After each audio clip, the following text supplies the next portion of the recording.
ሰላም እንዴት ናችሁ? ፍሬ ህይወት ዮሐንስ ነኝ። በአፍሪካ ቀንድ በተለይም በኢትዮጵያ በኤርትራና በሌሎች ጎረቤት ሀገራት መካከል እየተፈጠሩ ያሉ ኢኮኖሚያዊ፣ ማህበራዊና ፖለቲካዊ ጉዳዮችን በትንታኔ ይዤላችሁ ቀርባለሁ። በተለይም ደግሞ ከኢትዮጵያ የቀይ ባህር ጥያቄ ጋር ተያይዞ የሚነሱ ሀሳቦች ላይ አተኩራለሁ። በዛሬው ቆይታችን በሁለት አንኳር ጉዳዮች ላይ አብረን ቆይታ የምናደርግ ይሆናል። በሰሞኑን በኢትዮጵያ ጎረቤት ሀገራት እንግዲህ በተለያዩ አቅጣጫዎች ኢትዮጵያ ላይ ውጥረት ለመፍጠር እየተንቀሳቀሱ ይገኛሉ። እነዚህን ውጥረቶችን በተመለከተ ምን ተፈጠረ የሚለው ላይም መረጃዎችን ይዤላችኋለሁ።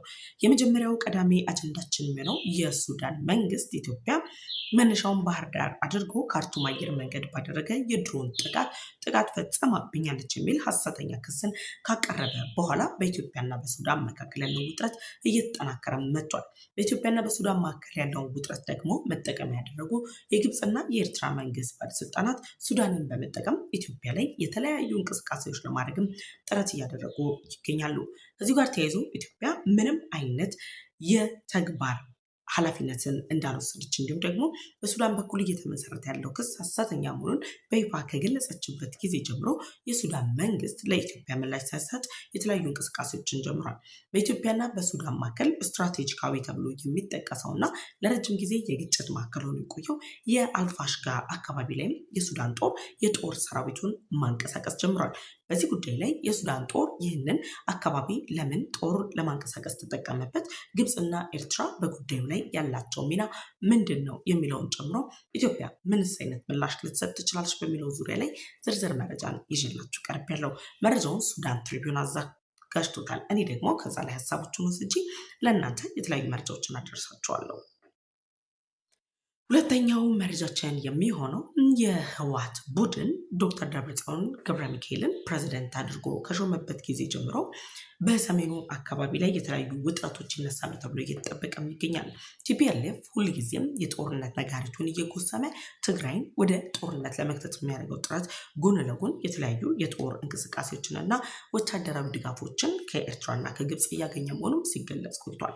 ታዲያ አሁን ላይ ቲፒኤልኤፍ ዶክተር ደብረጽዮን ገብረ ሚካኤልን የትግራይ ክልል ፕሬዝዳንት አድርጎ ከመረጠበት ጊዜ ጀምሮ እየተደረጉ ያሉ እንቅስቃሴዎችን ተከትሎ መከላከያ ሰራዊት ፈጣን የተባለ ምላሽም ሰጥቷል። እንግዲህ የኢትዮጵያ ጦር ምክትል ጠቅላይ ኤታማዦር ጀነራል አበባው ታደሰም አካባቢው ላይ ተገኝተዋል። ይህን የመከላከያን አዲስ እንቅስቃሴና እየተደረጉ ያሉ ዝግጅቶችን በተመለከተም ዝርዝር መረጃዎችን ይዤላችሁ ቀርቤያለሁ። ለዩቲዩብ ቻናል አዲስ ከሆናችሁ የደወል ምልክቷን ተጭናችሁ ቻናሌን ሰብስክራይብ በማድረግ ቤተሰብ እንድትሆኑ ይጋብዛችኋለሁ። ቻናሌን ሰብስክራይብ አድርጋችሁ ቤተሰብ ከሆናችሁ ደግሞ ላይክ እና ሼር በማድረግ ለወዳጅ ዘመዶቻችሁ እንድታጋሩ ጠየቃችሁ። አብራችሁን ቆዩ። በኢትዮጵያና በሱዳን መካከል ያለው የሁለትዮሽ ግንኙነት ከቅርብ ጊዜያት ወዲህ እጅግ እየሳሳ መምጣቱ የሚታወቅ ነው። በተለይም ደግሞ በሱዳን የእርስ በርስ ጦርነት ከተከሰተበት ጊዜ ጀምሮ ኢትዮጵያ ለሱዳን ጦር ወይም ደግሞ በጀነራል አልቡርሃን ለሚመራው ጦር ምንም አይነት የጦር መሳሪያ ድጋፍ አለማድረጓን ተከትሎ እንዲሁም ደግሞ የሱዳን ጦርነት እንዲቋጭ እያቀረበች ካለችው ጥያቄ ጋር አያይዞ የሱዳን ጦር ከፍተኛ አመራሮች ራሳቸው ጀነራል አልቡርሃንን ጨምሮ ኢትዮጵያ ለሱዳን ፈጥኖ ደራሽ ኃይል ድጋፍ እየሰጠች ነው፣ ጀነራል አልቡርሃን ከስልጣን እንዲነሳ ፍላጎት አላት የሚሉ መረጃዎችን ሲያሰራጩ ቆይቷል።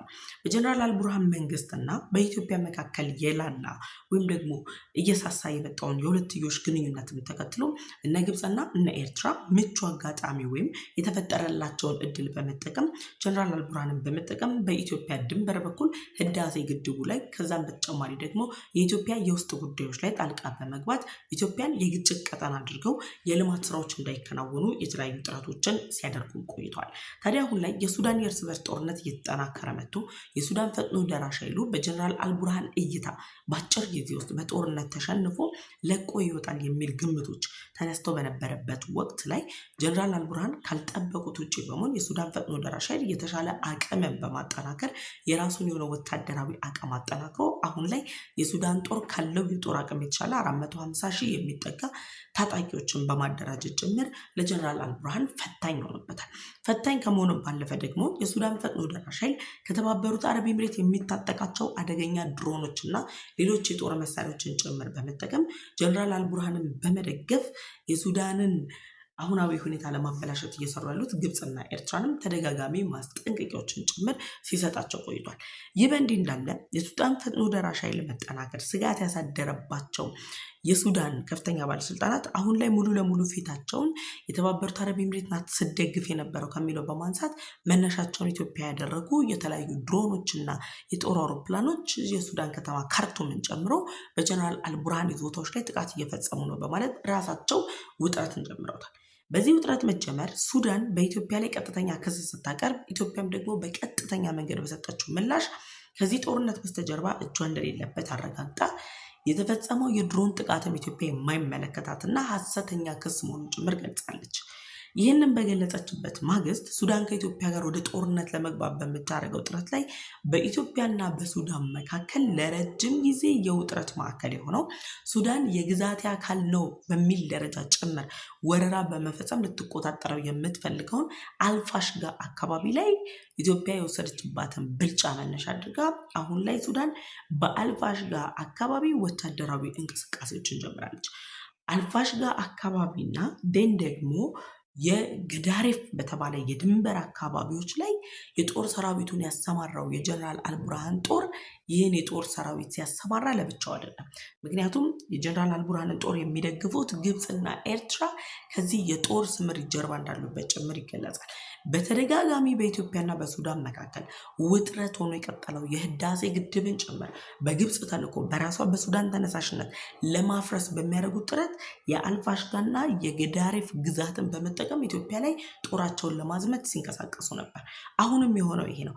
የአልፋሽጋና የገዳሪፍ ግዛትን ተቆጣጥረው ኢትዮጵያ ላይ የጦር ትንኮሳ ለማድረግና ኢትዮጵያ ላይ የጦር ትንኮሳ ሲያደርጉ ደግሞ ኢትዮጵያን የማፍረስ አጀንዳ ያላቸው ግብፅና ኤርትራን በማሳተፍ ጭምር ኢትዮጵያን ለማፈራረስ፣ ኢትዮጵያ ላይ ችግር ለመፍጠር ደን ደግሞ ኢትዮጵያ ውስጥ የሚንቀሳቀሱ የተለያዩ የውስጥ ታጣቂ ኃይሎችን ጭምር በማበረታታት የግጭት ቀጠና ከራሳቸው ሀገር የእርስ በርስ ጦርነት ጋር አያይዘዋት በእርስ በርስ ጦርነት የምትታመስ ሀገር እንድትሆን ጥረቶችን እያደረጉ መሆናቸውን ያረጋገጠ ነው።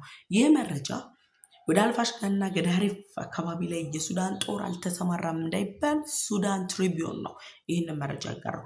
ሱዳን ትሪቢዩን ባጋራው መረጃ የሚለው ምንድን ነው? የጀነራል አልቡርሃን ጦር ወይም ደግሞ የሱዳን ታጣቂ ኃይል አሁን ላይ ባለው ሁኔታ አልፋሽጋና እንዲሁም ደግሞ ገዳሪፍ አካባቢ ላይ ጦሩን አሰማርቷል። አደገኛ የጦር መሳሪያዎችን አሰማርቷል። ይሄ ማለት ወደ ድንበር የተጠጋው የጦር ኃይል ነገ ኢትዮጵያ ላይ ጥቃት ላለመክፈት ወይም ደግሞ ትንኮሳ ላለመፈጸሙ ማረጋገጫ የለም። ስለዚህ ሱዳን አሁን ባለው ሁኔታ በተጠንቀቅ የቆመችው ኢትዮጵያ ላይ የጦር ትንኮሳን ለማድረግ እንደሆነ ጭምር እየተነገረ ነው። አሁን ላይ ባለው የሱዳን ጦር እንቅስቃሴ ወይም ደግሞ የሱዳን ጦር ወደ አልፋሽጋም ሆነ ወደ ገዳሪፍ ሲጠጋ የግብፅና የኤርትራ ሚና በቀላሉ የሚታይ ጉዳይ አይደለም። ግብፅ ከመጀመሪያውም ጀምሮ ሱዳንን በመጠቀም ኢትዮጵያ ላይ ጦርነት የመክፈት እቅድ አላት። ኤርትራም ደግሞ የጦር ሰራዊቶቿን ጭምር ለሱዳን ጦር በማበርከት በቲፒኤልኤፍ በኩል ያሉ አርሚ 7 አርሚ 15 የምንላቸው ሁሉ በመደገፍ የጦር አቅማቸውን በማጠናከር ኢትዮጵያ ላይ ወደ ግጭት እንዲገቡ ለማድረግ የራሳቸውን ሚና ሲጫወቱም ቆይቷል። በዚህ እንቅስቃሴ ላይ የግብፅ ሚና ምንድን ነው ካለን ግብፅ ገና ከጅምሩም ጀምሮ የሱዳን ጦርን በአግባቡ ትደግፋለች። ድጋፍ ብቻ አይደለም፣ በአልፋሽጋ አካባቢ ላይ ያለው በግብፅና በኢትዮጵያ መካከል ያለውን የህዳሴ ግድብን ውጥረት ተከትሎ ግብፅ ለምትፈልገው የጥፋት አጀንዳ ማራገቢያ የሱዳን ጦር አልፋሽጋ አካባቢ መቆጣጠሩ ስትራቴጂካዊ ብልጠት ነው ለነሱ። ምክንያቱም ከአልፋሽጋ ላይ ተነስተው ወደ ኢትዮጵያ ህዳሴ ግድብ ምንም አይነት የጦር እንቅስቃሴ ወይም ደግሞ ትንኮሳ ማድረግ እንችላለን ብለው ስለሚያስቡ የሱዳን ጦር ወደ ኢትዮጵያ ድንበር በተጠጋ ቁጥር ግብፅ የማይናወጥ ድጋፏን ለሱዳን ጦር ታደርጋለች፣ እያደረገችም ትገኛለች። ሌላኛው ግብፅ ለሱዳን ጦር ወታደራዊ ስልጠና ትሰጣለች፣ የጦር መሳሪያን ታስታጥቃለች። ከዛ በተጨማሪ ደግሞ በቅርብ ዓመታት ውስጥ ባለፉት 3 ዓመታት ውስጥ የጋራ የተባለ ወታደራዊ ልምምዶችን አድርገዋል። የጋራ የተባለ ወታደራዊ ልምምዶችን ያደረጉበት ምክንያት ደግሞ ግብፅ ከሱዳን ጋር ወታደራዊ ልምምድ ማድረግ ስለፈለገች ሳይሆን ግብፅም ሆነች ኤርትራ ኢትዮጵያ ላይ የሚጠቀሙት ጎረቤት ሀገራቶቻችንና የኢትዮጵያን የውስጥ ኃይሎችን ነው። ይህ ኢትዮጵያን ለማፍረስ ከሚጠቀሙባቸው ስትራቴጂካዊ አካሄዶች አንጻር አሁን ላይ እያደረገች ያለችው ፍላጎት በኢትዮጵያ ድንበር ላይ ያለውን የሱዳንን ጦር ወታደራዊ ድጋፍ ማድረግ፣ ጦር መሳሪያ ማስታጠቅ፣ ደን ደግሞ ሲያደርጓቸው የነበሩ ወታደራዊ ልምምዶችን አሁን ላይ በተግባር በተጨባጭ አረጋግጠው አልፋሽጋ ብቻ አይደለም ሌሎች የኢትዮጵያ ድንበሮች ላይ ጭምር የሱዳን ጦር እንደፈለገ እንዲንቀሳቀስና ኢትዮጵያ ላይ ጥቃት እንዲፈጽም የማድረግ እንቅስቃሴና ተልዕኮ ነው ያላቸው። አሁን ላይ ባለው ሁኔታ ግብጽ በኢትዮጵያ ላይ እየቀረበ ያለውን ክስ ተከትሎ ኢትዮጵያ ፈጽመዋለች በማለት አውግዛለች። ያወገዘችበት ዋነኛ ምክንያት የሱዳንን ሉዓላዊነት ማስቀጠል ወይም ደግሞ የጀነራል አልቡርሃን መንግስትን መደገፍ ስላለባቸው ፈጥኖ ደራሽ ኃይሉን ግብጽ የማትደግፍበት ዋነኛ ምክንያት ፈጥኖ ደራሽ ኃይሉ ከኢትዮጵያ ጋር ጥሩ የሚባል ግንኙነት አለው፣ ግን ደግሞ ግብጽ እንደፈለገች ልታዘው የምትችለው ኃይል አይደለም። ስለዚህ ይህን ኃይል በመጠቀም ግብጽ ሱዳንን ተጠቅማ የትኛውም ሀገር ላይ ጥቃት መፈጸም አትችልም፣ ፈጥኖ ደራሽ ኃይሉ ወደ ስልጣን የሚመጣ ከሆነ። ስለዚህ የሱዳንን ሉዓላዊነት ደግፋለሁ ማለት ኢኔሴንስ ጀነራል አልቡርሃንን በመደገፍ የምፈልገውን እቅድ አሳካለሁ ነው። ስለዚህ አሁን ላይ ወንዝ ጉዳይ ላይ በተለያዩ ዓለም አቀፍ መድረኮች ከኢትዮጵያ ጋር ተከራክራ ያልቻለችው ግብጽ ኦንሊ ቲንግ ወይም ደግሞ የመጨረሻም የመጀመሪያ አማራጯ ሊሆን የሚችለው ሱዳንን በመጠቀም ኢትዮጵያ ላይ ጥቃት መፈጸም ነው። አሁን ላይ ባለው ሁኔታ በሱዳን ያለ እርስ በርስ ጦርነትን እንደምቹ ድል ከመጠቀም ባለፈ የሱዳን ጦርን የጦር መሳሪያ ድጋፍ በማድረግ ድንበሮችን እንዲቆጣጠር በማድረግ ኢትዮጵያ ላይ ትንኮሳ ለመፈጸም የተለያዩ ጥረቶችን ለማድረግ ትፈልጋለች። አስተውላችሁ ከሆነ የግብጽ የሚዲያ አውታሮች እኮ በሰሞኑን ኢትዮጵያ ላይ ክስ ከቀረበ በኋላ እንዲያውም ይላሉ ከባህር ዳር ተነስቶ የመጣው ድሮን የግብጽ አውሮፕላን ከካርቱም አየር ማረፊያ ከመውጣቱ ከደቂቃዎች በኋላ መሆኑ ነው እንጂ የግብጽ አውሮፕላንን ራሱ ለጥቂት ነበር የሳተው ብለው ከሱዳን እና ከኢትዮጵያ ግጭቱን አድማሱን አስፍተው ከግብጽ ጋር ጭምር አድርገው የአፍሪካ ቀንድ ግጭት ለማድረግ እና ኢትዮጵያ ላይ በርብርብ ወጥቶ ዘመቻ ለመክፈት ጥረቶችን እያደረጉ ነው ያሉት። ስለዚህ ግብጽ ከነዚህ ሁኔታዎች አንጻር የሱዳንን እና የኢትዮጵያን ግጭት ትደግፋለች። የሱዳን ጦር በአልፋሽጋ አካባቢ ላይ እያደረገ ያለውን ቁጥጥር ወይም ደግሞ የጀመረውን የወታደራዊ ስምሪትንም እየደገፈች ትገኛለች። ሌላኛዋ ሀገር ደግሞ ኤርትራ ነች። ኤርትራ የሱዳን ጦር ሁነኛ ደጋፊ ነች። ጀነራል አልቡርሃንን በመደገፍ ሰራዊቷን አሰማርታለች፣ ስልጠና ትሰጣለች፣ ወታደራዊ ኃይልን ታስታጥቃለች። ይህን እያደረገች ያለችው ኢትዮጵያ ላይ ካላት ጥላቻና እነዚህ ሁለት ኢትዮጵያን ለማጥፋት የሚሰሩ ሱዳንና ኤርትራ መንግስት ባለስልጣናት አሁን ላይ ነው እየተግባቡ ያሉት። ስለዚህ የአልፋሽጋን አካባቢ የኤርትራ ወታደሮች ስትራቴጂኩን ያውቁታል። ስትራቴጂኩን ብቻ ሳይሆን በአልፋሽጋ አካባቢ ላይ በ2020 እስከ 21 ባለው ውጥረት ላይ ተሳትፈዋል። ስለዚህ የአልፋሽጋን አካባቢ አጠቃላይ ሁኔታ ስለሚረዱ አልፋሽጋን የሱዳን ጦር መቆጣጠሩን ተከትሎ ኢትዮጵያ ላይ በቀላሉ የጦር እርምጃ በቀላሉ የጦር ትንኮሳ እናደርጋለን የሚል ተስፋዎች አሏቸው። ይህን ለማሳካት የሱዳን ጦርን ይደግፋሉ። ከመደገፍም ባለፈ ደግሞ ኢትዮጵያ የምትባል ሀገር ወደ ቀይ ባህር ከመግባት እንዳትችል ግን ደግሞ የነሱ አስታጣቂ የነሱ ላኪ የሆነችው ግብጽ በህዳሴ ግድብ የደረሰባትን ሽንፈት እንድትቋቋም ለማድረግ ጭምር አልፋሽጋን የሱዳን ጦር መቆጣጠሩ ለኤርትራ ተጨማሪ አቅም እንደሆነላት ጭምር እየተናገሩ ይገኛሉ። ስለዚህ ግብጽና ኤርትራ በተመሳሳይ አጀንዳ ከዛም ደግሞ በተለያየ አጀንዳ የሱዳኑ ጦር መሪ ጀነራል አልቡርሃንን በመደገፍ ኢትዮጵያ ላይ የጦርነት ዘመቻ ለመክፈት እየተንቀሳቀሱ ነው የሚገኙት። አልፋሽጋ አካባቢ ላይ እንግዲህ የሱዳን ጦሩን አሰማርቷል። የኢትዮጵያ ምላሽ ምን ሊሆን ይችላል የሚለው የብዙዎቻችን ጥያቄ ነው። ኢትዮጵያ በአፍሪካ ከሚገኙ ገናና ብቻ ሳይሆን ብቃቱ የተመሰከረለት አደገኛ የጦር መሳሪያ የታጠቀ የጦር ሰራዊት የገነባች ሀገር ነች። ይሄ የጦር ሰራዊት የተገነባው ለትርኢት አይደለም፣ ለፌስቲቫል አይደለም። የሀገርን ዳር ድንበር ለማስጠበቅ ነው። በአልፋሽጋ ድንበር ሂዱ፣ በሰሜኑ አቅጣጫ ድንበር ሂዱ፣ በየትኛውም ድንበር ብትመጡ የኢትዮጵያን ሉዓላዊነትና ክብር የሚጋፈፍን የትኛውን ማይል ሰራዊቱ ቀን ከሌሊት ቆሞ ዳር ድንበሩን የማስከበር ግዴታ አለበት። ግን ካልተነኮሱ አይተነኩስም። ካልነኩት የማይነካ ሰራዊት ነው ያለን። የሀገርን ሉዓላዊነት ተዳፍረው ግን ጥቃት ከፈጸሙ የትንኮሳ ካደረጉ ግን ዋጋቸውን ይሰጣቸዋል። ስለዚህ በዚህ ጉዳይ ላይ ሀሳብ አስተያየታችሁን ኮሜንት ሴክሽን ላይ ያስቀምጡልኝ። ወደ ሁለተኛው አጀንዳ ተሻገሩ።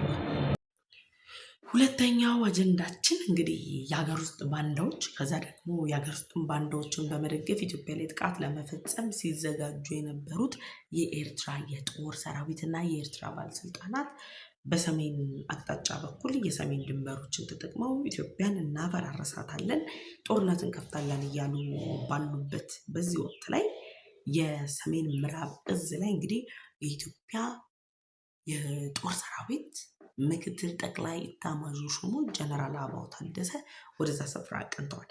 ልክ ጀነራል አበባው ታደሰ ወደ ምዕራብ እዝ ሲያቀኑ ከምዕራብ እዝ የተነሳው ትኩሳት አስመራ ድረስ ነው የነዘረው። አስመራ ብቻ አይደለም ካይሮ ድረስ ነው የነዘረው። ይህ የሆነበት ዋነኛ ምክንያት ህወሓት የራሱን መንግስት ፈጥሮ ፕሬዚደንት ሾሞ ትግራይ ክልል ላይ ጦርነት ከፍታለሁ ሲል ብቻውን አይደለም። የኤርትራ መንግስት ባለስልጣናትና የኤርትራ ድጋፍ አለበት። ከነሱ ጀርባ ደግሞ ኤርትራና ህወሓትን እኩል የሚጋልበው የግብፅ መንግስት አለበት። እነዚህ ሶስት የተያያዙ አካላት ኢትዮጵያ ላይ ጦርነት ለመክፈት የሚያስችል ዝግጅታችንን ጨርሰናል ያሉ ልክ ፕሬዚዳንት አድርገው ደብረጽዮን ገብረ ሚካኤልን ሲሾሙ የጦርነቱን ድባብ አምጥተነዋል፣ ፈጥረነዋል፣ አሁን ወደ ለየለት ጦርነት ልንገባ ነው የሚል ተስፋዎች ነበሯቸው። ነገር ግን የትግራይ ህዝብ አሁን ባለው ሁኔታ ጦርነትን አይፈልግም። የትግራይ ህዝብ ብቻ ሳይሆን ከዚህ በፊት ከህወሓት ጋር ታጥቀው ሲንቀሳቀሱ የነበሩ ኃይሎች ጦርነትን አይፈልጉም። ሌሎች ደግሞ በትግራይ ክልል የሚንቀሳቀሱ ፖለቲካ ፓርቲዎችም ጦርነትን አይፈልጉም።